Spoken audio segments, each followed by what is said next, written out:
নমস্কাৰ, মই নীলুফা য়াসমিন। মই আজি মোৰ প্ৰথম কবিতা পুথি অনুভৱে যেতিয়া এৰা নিদিয়ে আজি লৈ আহিছোঁ।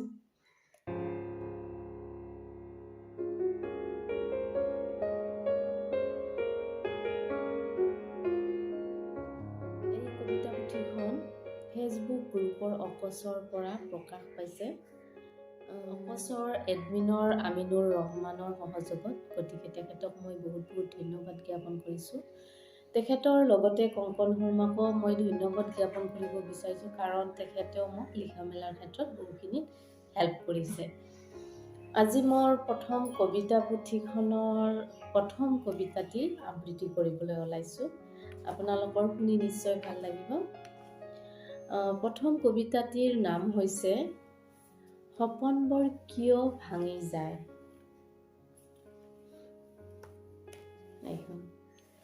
সপোনবোৰ কিয় ভাঙি যায়? আচলতে সপোনবোৰ ভাঙি যায় কিয় জানা? জীৱন্ত পৰিশ্ৰমী কৰি তোলাৰ বাবে, পুনৰ দুঃসাহ কৰি তুলিবৰ বাবে সপোনবোৰ সদায় ভাঙি যায়। মনটো অভিজ্ঞতাৰে পূৰাই তুলিবলৈ সপোনবোৰ সদায় ভাঙি যায়। হতাশাই বহু অনুভৱ উপলব্ধি কৰে যেতিয়া সপোনবোৰ ভাঙি যায়। যেতিয়া মনৰ মাজত বিষাদ নামি আহে, তেতিয়া মনৰ মাজত ন উপলব্ধিৰ সৃষ্টি হয়। সেয়ে মানুহ আনন্দৰ সময়তকৈ দুখৰ সময় বেছিকৈ মনত কৰে, কাৰণ দুখে বহু অনুভৱ দি যায়। দ্বিতীয় কবিতাটি বেছি দীঘল নহয়, কৰি শুনাইছোঁ আপোনালোকক। আপোনালোকৰ অলপ মনোযোগেৰে শুনিব, ভাল লাগিব নিশ্চয়। দ্বিতীয় কবিতাটিৰ নাম হৈছে মৃত্যুৰ দুৱাৰ।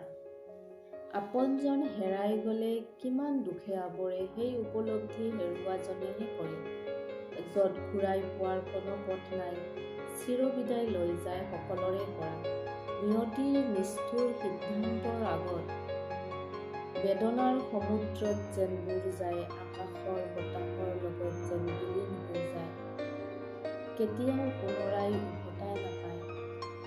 আমি দুখ কৰোঁ আনৰ মৃত্যু দেখিলে, কিন্তু মৃত্যুৱে এদিন আমাকো চুই যায়। মই আজি বিদায় ল'ব বিচাৰিছোঁ। ইয়াৰ পিছত মই আকৌ আহিম কবিতা পুথিখন লৈ, বাকীবোৰ কবিতা মই আপোনালোকৰ আগত আবৃত্তি কৰিম।